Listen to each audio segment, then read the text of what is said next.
Good morning all of you. आज हम इस वीडियो में बात करेंगे आदतों का निर्माण किन बातों को ध्यान में रखकर करना चाहिए या आदतों के निर्माण में कौन कौन से तथ्य कौन कौन से कारक काम में आते हैं। फिर उसके बाद हम बात करेंगे कि प्रत्येक व्यक्ति में अच्छी आदतें तो होती ही होती हैं। हर एक व्यक्ति में, संसार में जितने भी प्राणी हैं, स्पेशली जब हम मनुष्य की बात करते हैं तो उनमें कुछ बुरी आदतें भी होती हैं। अगर हम चाहें तो हम वो बुरी आदतें छोड़ सकते हैं। उनके लिए हम क्या क्या तरीके अपना सकते हैं, हम उन पर भी बात करेंगे। फिर हम बात करेंगे कि एक शिक्षक अच्छी आदतों का अच्छे शिक्षण में कैसे प्रयोग कर सकता है, बच्चे के भावी जीवन में अच्छी आदतों का क्या महत्व होता है, शिक्षा में इसका क्या महत्व है, क्या उपयोगिता है, इस पर चलिए सबसे पहले चलते हैं व्हाइट बोर्ड की ओर और बात करते हैं अच्छी आदतों के निर्माण की। अच्छी आदतों के निर्माण में जैसा कि आप व्हाइट बोर्ड पर देख पा रहे होंगे, सबसे पहले हमने बिंदु लिखा है संकल्प। इसका मतलब होता है रेजुलेशन। इसका मतलब है कि आप अपनी जितनी भी आदतें हैं, कुछ भी जो आप आदत डालना चाहते हैं, उसका आप सबसे पहले संकल्प ले लीजिए। संकल्प लेने के साथ साथ आपकी विल पावर स्ट्रांग होनी चाहिए और जो संकल्प आपने लिया है उसे सबसे पहला अवसर समझकर उसको पूर्ण करने का प्रयास करना चाहिए। जैसे एक एग्जांपल लेते हैं, जैसे मैंने रेजुलेशन लिया, मैंने संकल्प लिया कि मैं 1 सितंबर 2021 से रोज 4:30 बजे से 5:30 बजे तक 6 बजे तक मैं घूमने जाऊंगी, व्यायाम करूंगी, तो उसको हमें फर्स्ट प्रायोरिटी पे रखना चाहिए, तभी वो संकल्प पूरा होगा।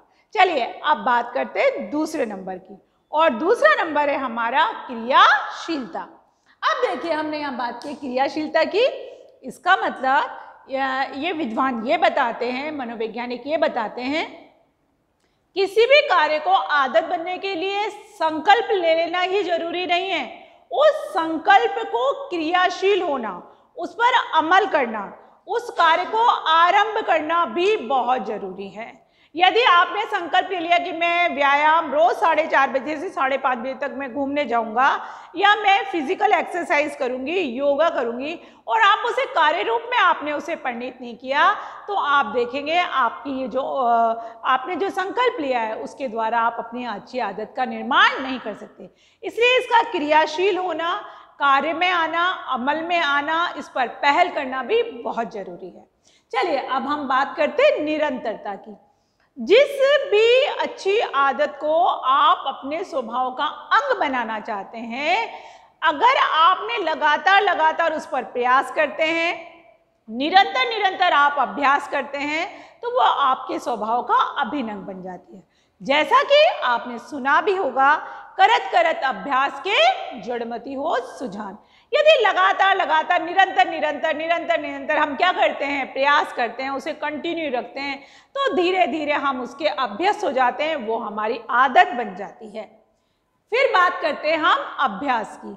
अभ्यास में जो भी संकल्प आपने लिया है, जिसको आप क्रियाशील करना चाहते हैं, उसमें लगातार आप अभ्यास करते रहिए। जैसा कि हमने आदत की परिभाषा में पढ़ा भी था कि एक सीखा हुआ अर्जित व्यवहार है, एक यंत्रवत व्यवहार है, फिर आपकी जो शरीर की बहुत सारी मांसपेशियां हैं, वो सारी की सारी मांसपेशियां क्या हो जाएंगी, वो काम करने की अभ्यस्त हो जाएंगी, क्रियाशील हो जाएंगी, और आपने अपना मन भी बना लिया है। देखो, संकल्प ले लिया, फिर उसको क्रियाशील कर लिया, फिर उसको हम निरंतर कंटिन्यू रेगुलर उसको उपयोग में ला रहे हैं और हमेशा अभ्यास कर रहे हैं, तो फिर हम एक किसी भी जो भी हमने अच्छी आदत का संकल्प लिया है उसे हम अपना सकते हैं। फिर हम बात करेंगे अच्छे उदाहरण की। बहुत बड़े बड़े विद्वान एक बात कहते हैं कि जेम्स महोदय ने भी अपनी परिभाषा में कहा है कि कभी भी शिक्षक को अपने विद्यार्थियों को उपदेश नहीं देना चाहिए, भाषण नहीं देना चाहिए। जब भी आप किसी को कोई कार्य सिखाना चाहते हैं, अपनी बात से सहमत करवाना चाहते हैं, तो उसके सामने अच्छे उदाहरण प्रस्तुत करने चाहिए, या ये मान लीजिए आप कि उसे स्वयं वो कार्य करके दिखाना चाहिए। आप अच्छे उदाहरण उसके सामने प्रस्तुत करें, आदर्श प्रस्तुत करें, उसको काम करके दिखाएं, उसको आप उसके प्रति जैसा व्यवहार चाह रहे हैं वैसा व्यवहार आप स्वयं करके दिखाएं। आप देखेंगे इस तरह से यदि हम अच्छे उदाहरण उसके सामने रखते हैं, अच्छे आदर्श उसके सामने रखते हैं, तो फिर हम उसमें अच्छी आदत का निर्माण करवा सकते हैं। एक शिक्षक को हमेशा इस बात का ध्यान रखना चाहिए। फिर हम बात कर रहे हैं पुरस्कार की।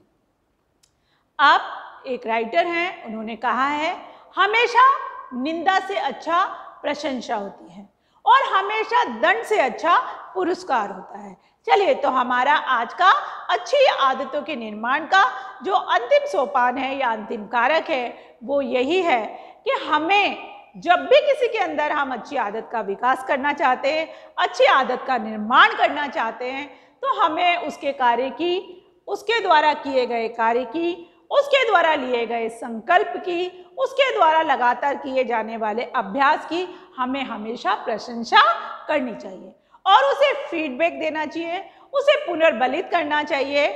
प्रशंसा एक ऐसा हथियार है जिससे आप किसी भी व्यक्ति से कोई सा भी कार्य करवा सकते हैं। तो अच्छे आदतों के निर्माण में भी प्रशंसा की यही भूमिका रहेगी। चलिए, अभी तो हमने बात की थी अच्छी आदतों का निर्माण हम कैसे करेंगे। अब हम बात करेंगे यहाँ पर कि बुरी आदतों को कैसे तोड़ा जा सकता है। जब हम बात करेंगे कि बुरी आदतों को कैसे तोड़ा जा सकता है, तो आप व्हाइट बोर्ड पर देख रहे होंगे हमने सबसे पहले बात की संकल्प की। प्रत्येक व्यक्ति जिसमें भी बुरी आदतें होती हैं, प्रत्येक व्यक्ति में बुरी आदत होती है, तो हमें यदि हम खुद अपनी बुरी आदत के प्रति दृढ़ संकल्प हो जाए कि मुझे ये आदत छोड़नी है, मैंने ऐसा मन बना लिया है, तो आप उस आदत को तोड़ सकते हैं और उसे खत्म कर सकते हैं। तो सबसे पहले संकल्प लेना बहुत जरूरी है और संकल्प लेने के लिए आपका मन भी बनना चाहिए, आप उस आदत को छोड़ने के लिए तत्पर भी होने चाहिए। जैसे फॉर एग्जाम्पल भी हम बात करेंगे कि हम आदतों को कैसे छोड़ सकते हैं। देखिए, फिर हम आप बात करें आत्म सुझाव। एक व्यक्ति जिसके अंदर कोई बुरी आदत है जो समाज द्वारा स्वीकृत नहीं है, परिवार द्वारा या संस्था द्वारा स्वीकृत नहीं है, अगर वो अपने आप को ही सुझाव दे दे कि मैं इस आदत को ऐसे छोड़ सकता हूँ, मुझे इसकी जगह ये काम करना चाहिए वगैरह वगैरह, तो आत्म सुझाव भी बहुत बार बुरी आदतों को ब्रेक करने में या उसको पूरी तरह से समाप्त करने में सहायक हो जाते हैं। फिर हम बात करेंगे ठीक अभ्यास।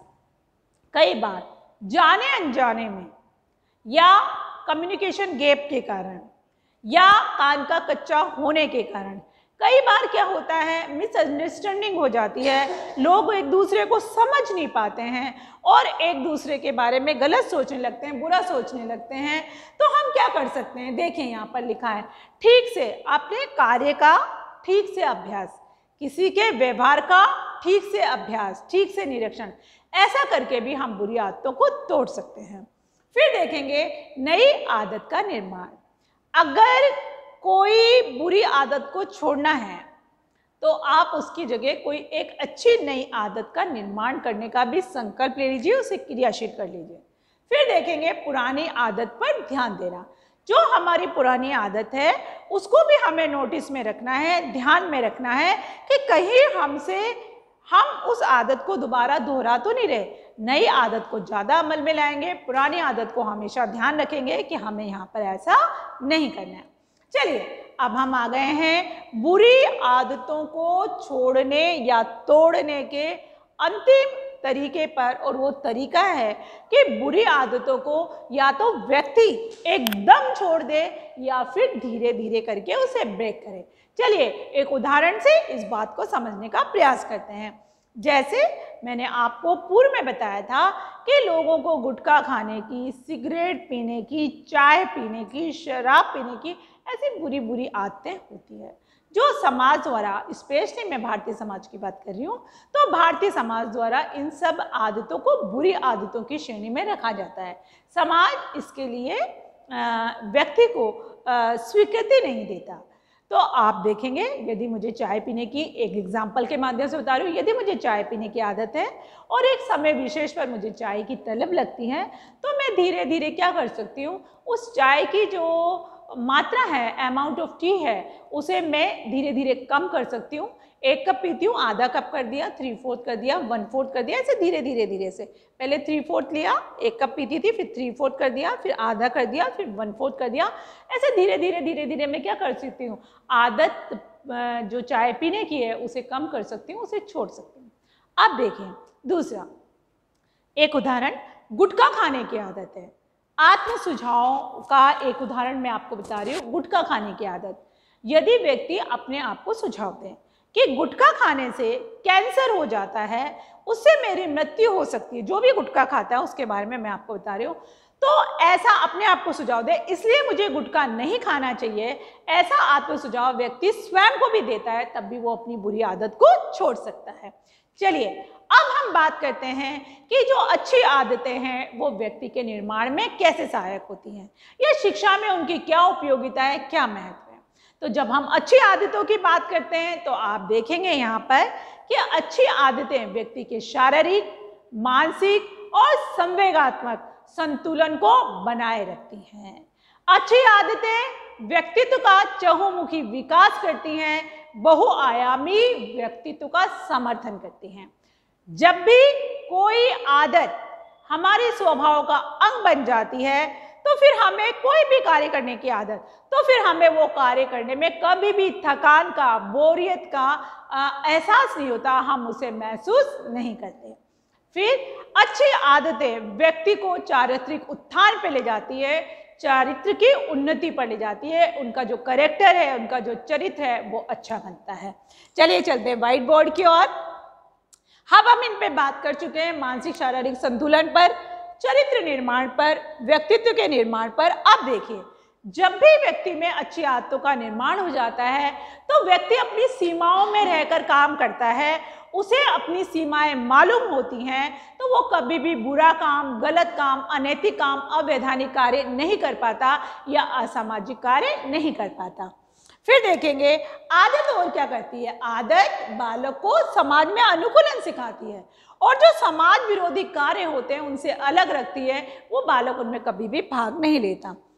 फिर देखेंगे किसी भी कार्य को करने की यदि हमें आदत पड़ जाती है तो हम उस कार्य को शीघ्रता से कर लेते हैं, सरलता से कर लेते हैं और वो बड़ी जल्दी से हमें याद भी हो जाता है, हम उसमें दक्ष भी हो जाते हैं। जब भी आदतें स्वभाव का अंग बन जाती हैं तो जीने का तरीका सरल हो जाता है, हमारा व्यवहार संयमित हो जाता है, हम संयम में रह के काम करते हैं, हम धैर्यपूर्वक कार्य करते हैं, हम संवेगों में संतुलन बनाकर काम करते हैं, हम अपने क्रोध को नियंत्रण कर सकते हैं, हम अपनी वाणी पर नियंत्रण लगा सकते हैं। चलिए एक छोटे से कथन पर अब हम बात करते हैं और वो छोटा सा कथन हमारा क्या है। आदत दूसरा स्वभाव है और आदत स्वभाव से 10 गुना अधिक शक्तिशाली है। आप हमेशा इस बात को ध्यान में रखेंगे। इस सेंटेंस को मैं वापस दोहराती हूँ कि आदत दूसरा स्वभाव है और आदत स्वभाव से 10 गुना शक्तिशाली है।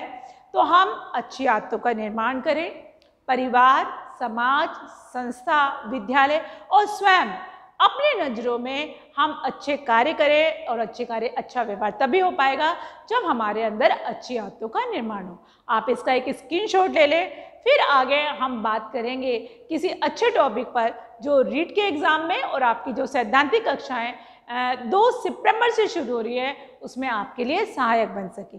धन्यवाद।